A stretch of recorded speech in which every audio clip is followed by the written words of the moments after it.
राधे राधे दोस्तों, श्री गणेशाय नमः। आज ज्येष्ठ माह की पूर्णिमा के बारे में बताने वाली हूँ। इस बार ज्येष्ठ माह की पूर्णिमा 3 तारीख को और 4 तारीख को है। 3 तारीख को 11:30 से ज्येष्ठ माह की पूर्णिमा शुरू होगी और 4 तारीख को 9:30 तक ज्येष्ठ माह की पूर्णिमा रहेगी। तो हम ज्येष्ठ माह की पूर्णिमा का व्रत 3 तारीख को भी कर सकते हैं। बड़ की पूजा कर सकते हैं। जैसे हम माउस की बड़ की पूजा करते हैं, वैसे ही 3 जून को हम ज्येष्ठ माह में पूर्णिमा को बड़ और पीपल की पूजा कर सकते हैं। और 4 तारीख को भी जो उदया तिथि में व्रत करने वाले हैं, वो हम उदया तिथि में जैसे 4 तारीख को भी व्रत कर सकते हैं। सत्यनारायण की कथा सुन सकते हैं। जैसे हम सर्वप्रथम हम जिस दिन पूर्णिमा या 11 एकादशी या अमावस्या अष्टमी होती है, उस दिन हम सर्वप्रथम जल्दी स्नान करते हैं, जल्दी उठते हैं। तो हमें जल्दी तो सुबह के टाइम हमें हमेशा ही उठना चाहिए और हम जल्दी स्नान करते हैं। तीर्थ पे जाने वाले तीर्थ पे जाते हैं। अगर तीर्थ पे जो नहीं जा सकते हैं, वह अपने घर पे ही अपने जल में तीर्थों का जल डालते हैं, तिल डाल लेते हैं और हम स्नान करते हैं। और फिर हमारे भगवान होते हैं, जैसे घर पे लड्डू गोपाल होते हैं। कृष्ण जैसे विष्णु भगवान का ही रूप होता है, लड्डू गोपाल कृष्ण का ही रूप होता है। और जैसे पवन पुत्र हनुमान, शिव जैसे माताएं, जैसे हमारे घर पे ही 4-5 जैसे हमारे घर पे तस्वीर या भगवान होते हैं, उनको हम तीर्थ के जल में थोड़ा सा तिल है या चंदन है, रोली है, या फिर कुछ दूध, दही, शहद, बूरा, जैसे पंचामृत स्नान होता है। एक गंधोदक स्नान होता है। गंधोदक स्नान में जैसे तीर्थ का जल होता है, उसमें ही इत्र होता है और फूल होते हैं, और जैसे रोली होती है, चंदन होता है, और उसमें अच्छी जैसे फूल की पत्तियां डालते हैं। और चरणामृत जैसे पंचामृत स्नान होता है, उसमें जैसे दूध, दही, शहद, बूरा, घी होता है। इसको हम साथ में मिलाकर करते हैं, तो वो पंचामृत होता है। जैसे हम अलग अलग भी स्नान करवा सकते हैं, वैसे दूध से करवा सकते हैं, फिर दही से, फिर जैसे घी से, फिर शहद से, फिर बूरा से, और चंदन से, रोली से, फिर वह गंधोदक स्नान होता है, जैसे पुष्प सारा मिलाकर। तो उसमें उससे ही हम स्नान करवा सकते हैं। फिर स्नान कराते हैं, भगवान को पीताम्बर पहनाते हैं, खुद भी पीताम्बर पहनते हैं। और फिर हमारे भगवान सारे जो भी हमारे भगवान घर पे दे देते होते हैं, उनको हमारे चौकी होती है, उस पे कपड़ा बिछाते हैं, फिर चौकी पे बैठाते हैं और फिर हम दीपक जलाते हैं। दीपक जला के फिर हम जैसे पहले से हम तैयारी करते हैं, पहले से हम तैयारी करके रख सकते हैं। जैसे प्रसाद बनाते हैं, सत्यनारायण का प्रसाद बनता है। जैसे थोड़ा सा घी कढ़ाई में डालते हैं और फिर उसमें आटा छानते हैं, फिर उस आटे को सेक लेते हैं, भून लेते हैं। तो फिर भूनने के बाद में उसमें थोड़ा सा शहद, थोड़ा सा बूरा और थोड़ा सा घी और थोड़ा सा जैसे केला होता है कच्चा, तो वो केला, और जैसे उसको छान लेते हैं अच्छे से मिलाकर। फिर उसमें बूंदी मंगवाते हैं, जैसे बूंदी मीठे के रूप में वो बूंदी डाल देते हैं।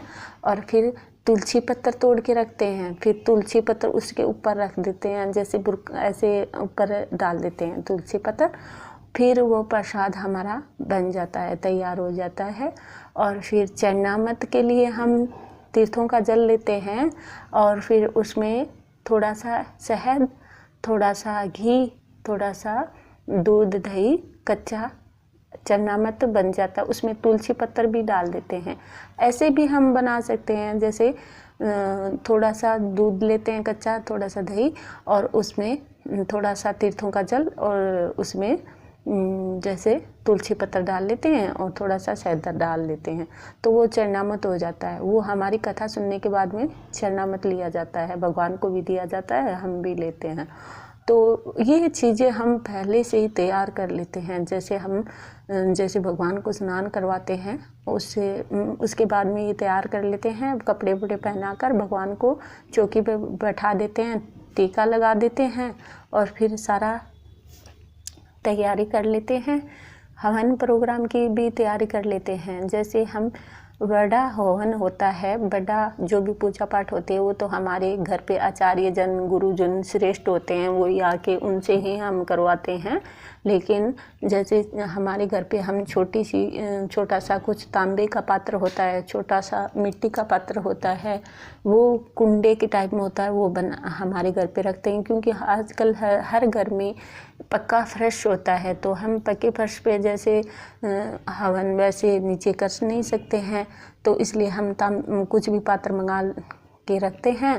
और फिर जैसे लकड़ियाँ होती हैं, जैसे आम की लकड़ी होती है, जैसे खेजड़ी कीकर की लकड़ी होती है, ये जो 2-4 प्रकार की लकड़ियाँ होती हैं वो मंगा के रखते हैं हमारे घर पे। और गाय का गोबर का जो होता है उपला, जैसे कंडा बोलते हैं, छाना बोलते हैं, आनिया, तो वो रखते हैं। उसको हम चूल्हे पे अंगारे बना लेते हैं और फिर वो उस कुंडे में रख लेते हैं। और सामग्री भी हम घर पे ही बनाकर तैयार रखते हैं, जैसे जो तिल, गेहूँ और जैसे चावल, ये मंगाकर हम धोकर इनको साफ करके, जैसे हम गंदी चीज़ें खुद नहीं खाते हैं, वैसे ही हम भगवान को भी गंदी चीज़ें नहीं खुआते हैं। तो उनको हम धो के सुखा लेते हैं, सुखा के फिर थोड़ा सा ग्राइंड कर लेते हैं, मतलब थोड़ा सा पीस लेते हैं हल्का सा उसको, फिर उसको हवन में लेकिन तिल वगैरह वैसे साबुत भी रख सकते हैं, थोड़ा सा साबुत रख सकते हैं, थोड़ा सा उसको हल्का सा पीस लेते हैं। तो फिर उसमें हवन में कमलगट्टी हैं, कपूर है, लोबान है, गूगल है, जैसे ये कोई जैसे इतनी सामग्री होती है वो हमारे घर पे मंगवा कर ही रखनी चाहिए, कि ताकि हम अमावस्या होती है, पूर्णिमा होती है, अष्टमी होती है, 11 होती है, कब भी हम व्रत करें तो थोड़ा सा हमारे घर पे ही हवन कर दें। तो इस प्रकार उसमें फिर हम ये इतने चीज़ें होते हैं। फिर उसमें नारियल होता है, उसको पीस लेते हैं, नारियल, और फिर चावल और गुड़ होता है या बूरा कुछ भी, गुड़ डाल देते हैं और फिर उसमें घी डाल देते हैं। फिर वो डब्बा भर के हम कमलगट्टी सब कुछ डालकर और फिर हम डब्बा भर के रख लेते हैं। फिर वो जब भी हम कोई पूजा पाठ करते हैं घर पे, तो उससे थोड़ा सा निकाल के फिर वो हवन करते हैं। हवन करने से पहले हम आसन बिछाते हैं हमारे लिए, और भगवान को टीका वीका लगाकर दिया जगाते हैं। दिया हमारे घर पे एक घी का जगा सकते हैं, एक तेल का जगा सकते हैं। और तेल का दिया, हमारे सरसों का तेल का दिया हमारे रोग को नाश करने वाला होता है। और चमेली का तेल का दिया हमारे घर में सुख संपत्ति मतलब अच्छा रहता है। बालाजी को हम चमेली का तेल का दिया जगाते हैं, शनिवार मंगलवार को चमेली का तेल का दिया जगा सकते हैं। तो वैसे हम सिंदूर सरसों के तेल का दिया जगा सकते हैं, एक घी का दिया और एक तेल का दिया, तो 2 दिया हम आज जगाते हैं। फिर हम कोई भी पूजा पाठ होती है तो हम शुद्ध होना बहुत जरूरी अच्छा होता है। पहले हम जल की 1 घंटी भर के रखते हैं, क्योंकि जल बगैर कोई पूजा पूरी नहीं होती है। 1 घंटी जल का भर के रखते हैं और फिर उसमें जैसे हम कथा सुनते हैं, जैसे एकादशी की कथा होती है तो हम चावल वगैरह अनाज वगैरह नहीं ले सकते हाथ में कथा सुनते टाइम। उसमें सामक का चावल आता है, वो हम हाथ में ले सकते हैं, गुड़ ले सकते हैं या फूल पुष्प कुछ भी ले सकते हैं हाथ में। और जैसे पूर्णिमा की कथा सुनते हैं तो हम जैसे थोड़े से गेहूँ रखते हैं, ये उसमें गुड़ की डली रख लेते हैं और फिर वह अपने हाथ में रख लेते हैं। और उससे पहले हम जैसे अपने आप को शुद्ध करते हैं, शुद्ध करने का मंत्र होता है कि जैसे जल लेते हैं हाथ में, तो उसमें एक हाथ में बाएं हाथ में लेते हैं और जीवने हाथ से दाएं हाथ से उसको ढक लेते हैं। फिर उसको हमारे ऐसे बोलते हैं ओम प्रयुतो सोम पुंडिकान च पुनातु। तो ऐसे करके हमारा वो जल हमारे ऊपर छिड़क लेते हैं, एक हमारा शुद्धिकरण हो जाता है। फिर हम